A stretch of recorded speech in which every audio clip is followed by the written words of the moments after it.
within this church community right here, okay? Here's the first thing I want us to think about, and that is transformation happens when we, and I'm talking about all of us here, when we motivate each other to perform acts of love and good deeds. There's a guy by the name of Dashrath Manji, okay? He was born in 1934 to the lowest class of people based on India's classification, of economic, where they stand economically, socially, their lifestyle, their occupation. They was the lowest status in the India nation.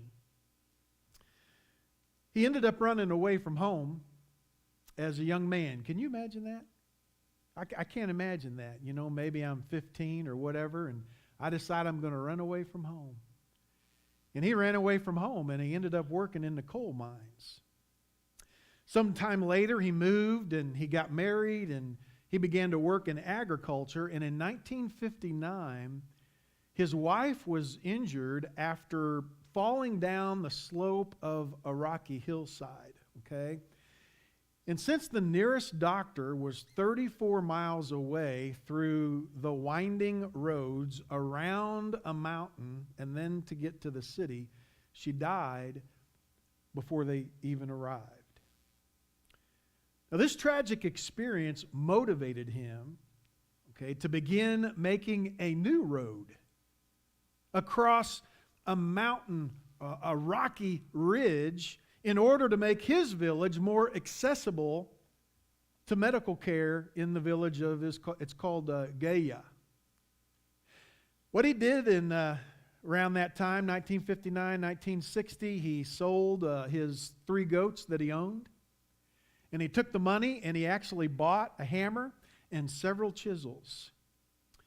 And after plowing for people, that's how he made his living.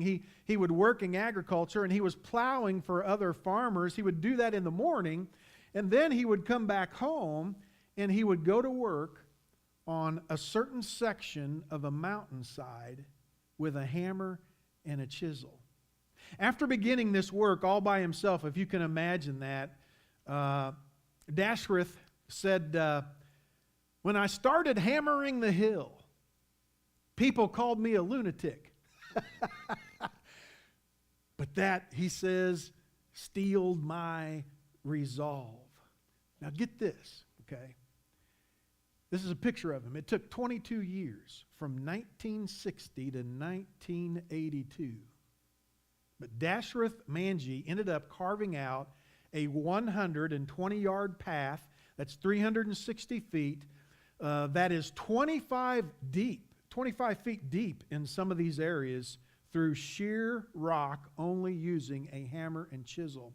And once he completed this whole project, the distance between his village and this town of Gaya was reduced from 34 miles to 1 mile, because it was just right on the other side of the mountainous range. 1 mile. Now, he died in 2007. But in 2016, the India Post Office actually featured his image on one of their stamps. Now, that's what I call getting motivated, okay? That's what I call staying motivated to complete a task. I think for all of us, motivation becomes like this driving force that helps us to act, okay? It helps us to follow through. It helps us to keep going. And in that text, in verse 24, there's that little phrase there. It says, let us. Now, who do you think he's talking to? Is he talking to one person? No. He's talking to everybody in the church. Let us, in verse 24, implies that we need to motivate each other, okay? I need to motivate you. You need to motivate me. We are all in this journey of faith together. I think it just makes a lot of sense that when you are connected to a community of believers, it does really help you to become transformed in your spiritual life. Now, verse 24 says, and let us consider how we may spur one another on toward love and good deeds. The Bible was originally written in the Greek language, okay? And in that text, the word consider, it means to observe, to remark, to contemplate with the mind. The very same word that is used to translate consider in this text, if you go to Hebrews chapter 3, verse 11, the very same word is actually translated fix your thoughts on, okay?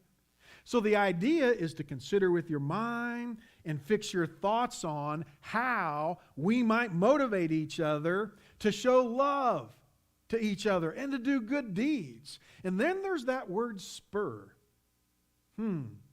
Notice that? That we may spur one another. It's from a root word that means sharpen alongside. It means to provoke.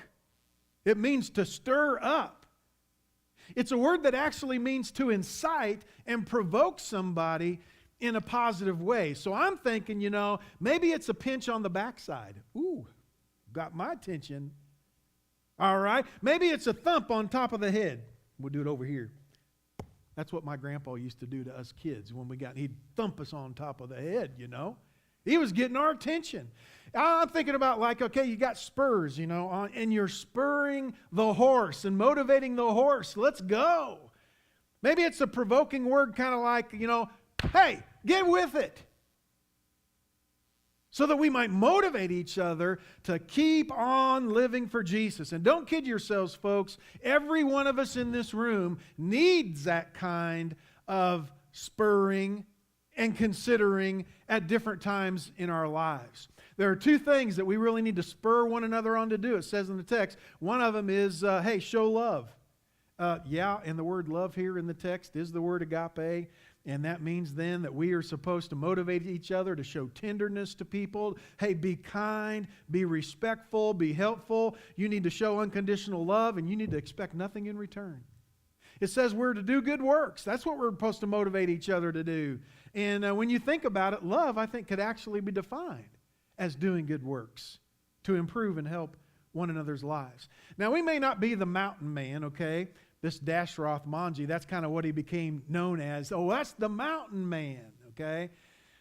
But I tell you what, all of us can pick up our hammer and we can pick up our chisel to help carve out the transforming image of Jesus in each other's lives, okay?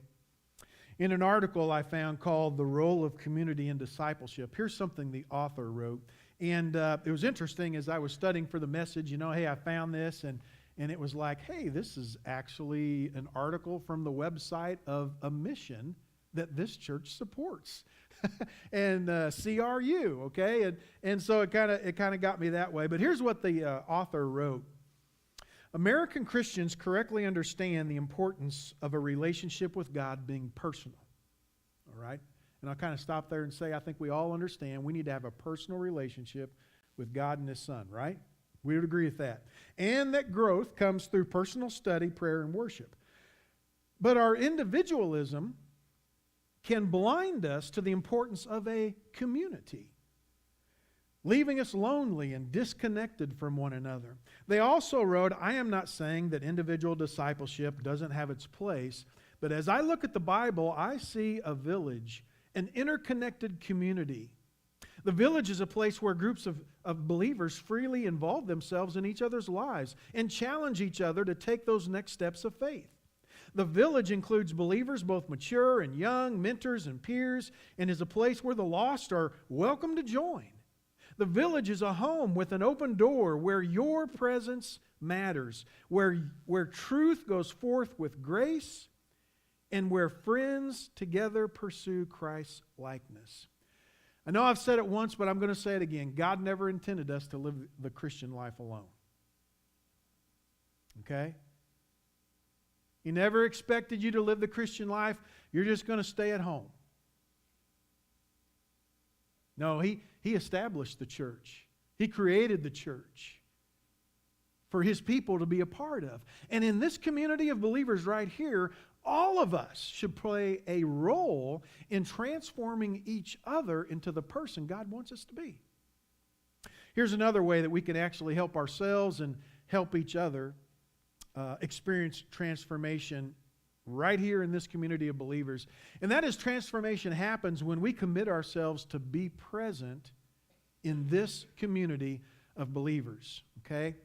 In verse 25, I'll look at it again. We are instructed to, all right, not give up meeting together as some are in the habit of doing. The Greek phrase giving up is actually written in the Greek language. It's what's called the present active participle, okay? And what that means is it expresses a continuous or a repeated action. So in the text, when it's written, the idea is don't ever give up meeting together. Keep on meeting together as believers. So being present in the church body, you see, is important to your transformation, I believe. And the opposite holds true, that on the other hand, to be absent from the body, that we're really not present that much, it is detrimental to your spiritual growth. You need to be present in this community of believers, okay? I need to be present. We need to be present. I'm reminded of one passage out of Proverbs 27:17. And the proverb is, as iron sharpens iron, so one person sharpens another. Maurice Watson, he's a minister, and he once shared how he's heard a lot of excuses as to why people, don't come to church on Sunday. And he tells how on one particular Sunday, he actually received a phone call from a lady in the church, and she said, hey, Pastor, I just wanted you to know that I'm sick and I'm not going to be in church today. Well, it just so happened that on that same Sunday, the men's group was doing something and they didn't hardly have any food left. And so the minister, he said, listen, I'm going to make a quick run to Walmart and get some more food.